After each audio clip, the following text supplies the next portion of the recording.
కడప జిల్లా కొండాపురం మండలంలోని తాళ్లబొద్దుటూరు గ్రామానికి చెందిన కొమనూతల నరసింహ కుటుంబాన్ని జనసేన పార్టీ జమలమడుగు నియోజకవర్గ కోఆర్డినేటర్ అల్లం సూర్యనారాయణ, నలంశెట్టి నాగార్జున, డేరంగుల జగదీష్ పరామర్శించారు.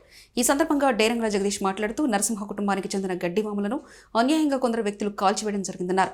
ఇలా జరగడం ఇది రెండోసారన్నారు. అన్యాయానికి పాల్పడిన వ్యక్తులను కఠినంగా శిక్షించాలన్నారు. నరసింహ కుటుంబానికి జనసేన పార్టీ నుంచి ఆర్థిక సాయం అందించి జనసేన పార్టీ అధికారంలోకి రాగానే ఇంకా మీకు అండగా ఉంటామని, ఆ కుటుంబానికి భరోసా కల్పించేందుకు మేము ఇక్కడికి వచ్చామన్నారు. గ్రామంలోని ఒక జన సైనికుడికి బయటపడుతున్నామంటే నియోజకవర్గంలో ఓటమిని మీరు అంగీకరిస్తున్నట్లే అన్నారు. ఆస్తి ప్రాణ నష్టానికి మేము వ్యతిరేకులమన్నారు. పోలీసు అధికారులు నిష్పక్షపాతంగా ఎంక్వైరీ చేయాలన్నారు. పశువుల మేతను తగలబెట్టిన వారు ఎంతటి వేరైనా వదిలిపెట్టే ప్రసక్తి లేదన్నారు.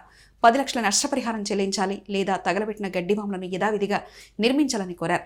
ఈ కార్యక్రమంలో పాల్గొన్న జన సైనికులు శివకుమార్, ముద్దనూరు నాయకులు అరిగేల, కిరణ్ రాయల్, లక్ష్మీనారాయణ, మైలవరం మండల నాయకులు టి హరినాథ్ రెడ్డి, మహబూబ్ పాషా, జమలమడుగు మండల నాయకులు ఆవుల వినయ్ కుమార్, సాయి స్వరూప్, జన సైనికులు పిట్టి విజయరాజు, బిరు జాషువా, పొన్నాతోట రాహుల్, బన్నీ తదితరులు పాల్గొన్నారు. ఈరోజు మన కొండాపురం మండలంలో వచ్చేసి మన జన సైనికులు నరసింహ గారు వచ్చేసి పశుగ్రాసం తలగవేయడం జరిగింది. ఇది మొదటిసారి కాదు, మూడోసారి. కేవలం ఒక జనసేన ఫ్లెక్సీ వేసిన దానికే వీళ్ళు ఆర్థికంగా ఎలాగైనా వీళ్ళకి ఇబ్బంది పెట్టాలి, వీళ్ళు మా కాళ్ళ దగ్గరికి రావాలి, ఈ జనసేన అనేది ఇక్కడ లేకుండా చేయాలనే ఉద్దేశంతో ఈ పశుగ్రాసాన్ని కాల్చడం జరిగింది.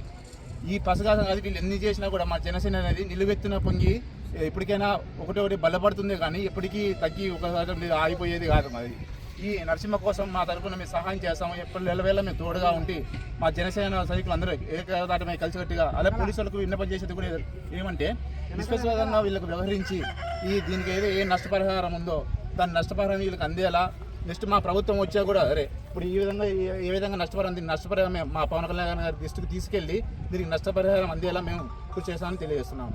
జై జనసేన, జై జై. గుర్తుపెట్టుకోండి, మేము ఏం చేయాలో చేసుకుంటాము. పోలీసులు కూడా చెప్తున్నాము, నిష్పక్షపాతంగా వివరించి తగిన దానికి శిక్షించి వాళ్ళకి న్యాయం జరిగా చేయమని చేస్తున్నాము. మా వంతు మేము ఈ కుటుంబానికి ఎప్పుడైనా జమ్మలమడుగు నియోజకవర్గం తరఫున సపోర్ట్ ఉంటుంది. వాళ్ళని ఎక్కడికి ఏం చేయలేరు. మా సైన్యం అంతా ఒకటే సైన్యం, జన సైన్యం. జై జనసేన.